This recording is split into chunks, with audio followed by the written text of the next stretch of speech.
I will be talking about private equity today.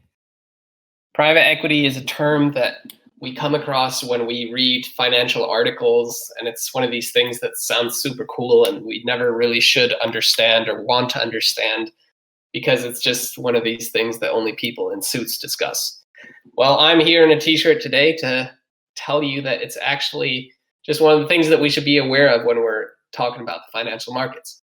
And to do so, I will be telling you a real life story that happened to me not too long ago, actually, about a friend of mine. We'll call him Cameroon.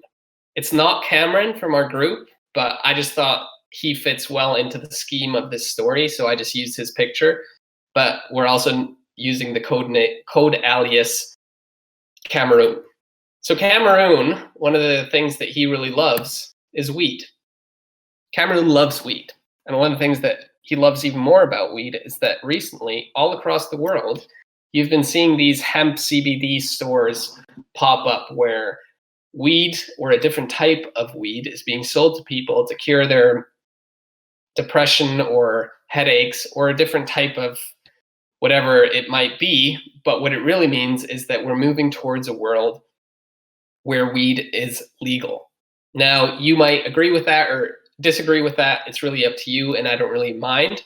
But Cameroon is a different type of guy. He thinks of this as a business opportunity. So what Cameroon wants to do is he wants to build a weed farm where he supplies these stores with CBD weed, and eventually, when the world changes and marijuana is legal, he's supplying them with normal weed. And he's just the front runner in that industry. And he thinks this is a great opportunity. Now, the downside is that he needs an initial investment. He needs about $100,000 so he can go to a bank and receive another $900,000 to then start with his business. So what he does, because he can't really just go to the stock market, but to find this money, he goes to his friends, Luke and Adam, and asks them for money so they can all pool together, get this $100,000 and start this business. One of the key things to note here is that Cameroon will still be the decision maker, and Luke and Adam are just private equity investors. They're investing their private cash into an opportunity that is not publicly listed. It is only available to them. So they agree. I mean, look at them. They're happy. They're looking like they enjoy the whole weed thing. Not saying anything here, but they agree. They jump on board. Now, Cameroon has his capital. He has 1 million together, so he starts looking for business opportunities. He looks at a barn, he looks at a greenhouse, and finally he looks at this dodgy place that looks like something from a Ludacris video and decides this is going to be my place. He buys it, starts his business plan, starts having serious business meetings and high-end meetings like this going on, and eventually over time he's supplying all of these stores with weed and making a whole bunch of money. Now, Luke and Adam, turns out, they just thought this was a great business idea. They aren't really that big a fan of weed, so they just want to get their money back. Now, because they have their invested money, they own a part of the business, they decide to sell it. So what they do is they look for opportunities. To sell their shares, they can look for other investors that are willing to buy their shares, people that are more interested in the stock, in the weed industry. It can be a company, it can be a person, or whatever it might be. Or they can convince Cameroon to go to the stock market and go public so they can source their money back from there. They sell their shares from the private equity to the stock market. Now, what is private equity? It's exactly what I just tried to explain to you. Individuals like us, or probably more high net worth individuals with more money in their banks, pool together money so they can supply business ventures. Now, I explained to you a startup scenario, but what might actually happen is that an established business that isn't publicly listed is saying, we need money to build a new factory. So we're going to talk to a private equity fund to source some money so we can fund this project. Or a very common example is in real estate. Specialists recognize a unique opportunity to buy a piece of land, build a house on it, build a hotel on it, make sure that the kitchens look nice, that the houses are nice, that the floors slide, and sell it at a later point for a higher profit. And as I explained to you before, you have the venture capitalists or the startup investors that get involved in the company in starting phases. Now, as Luke explained earlier, is that you want to diversify your portfolio, right? You want to make sure that you're invested in a whole bunch of things. So a private equity fund does exactly that. And what we have to think about as well in this case is that time plays a large factor. With the stock market, if at any point in time you decide that you don't want to be invested in SEDG anymore, just like myself, you can sell your position at any time.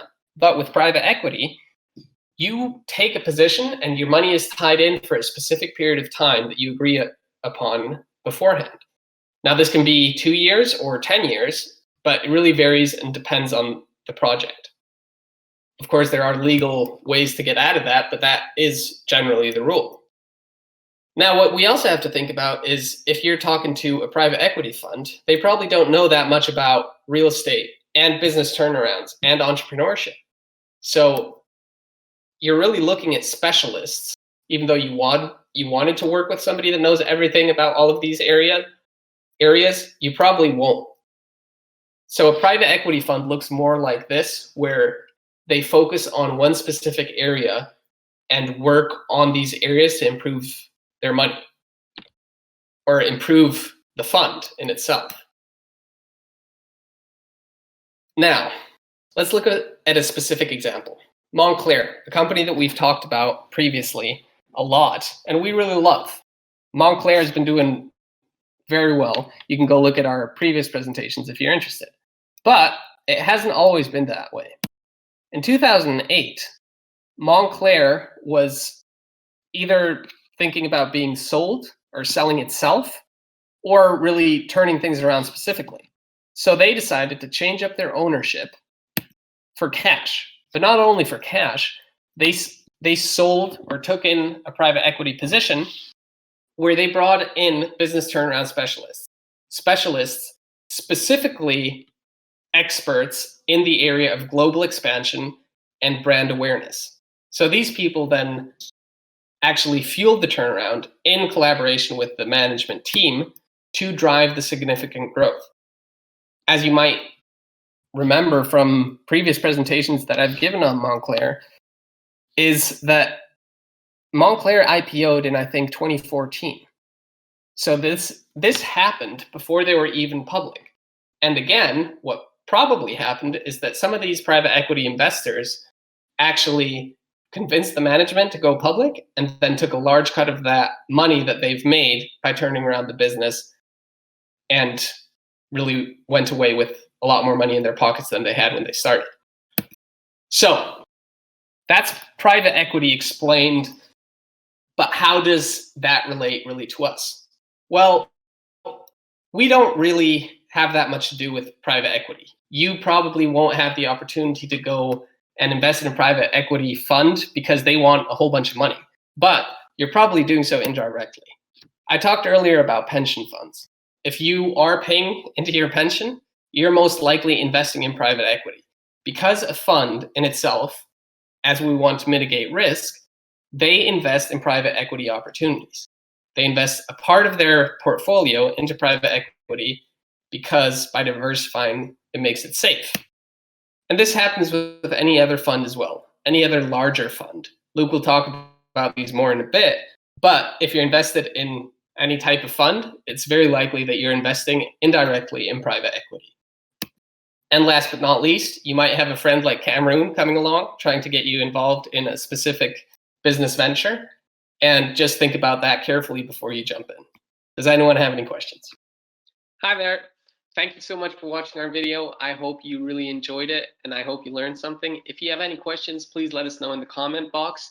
And don't forget to like and subscribe so you can learn more about our channel. Thank you very much and see you next time.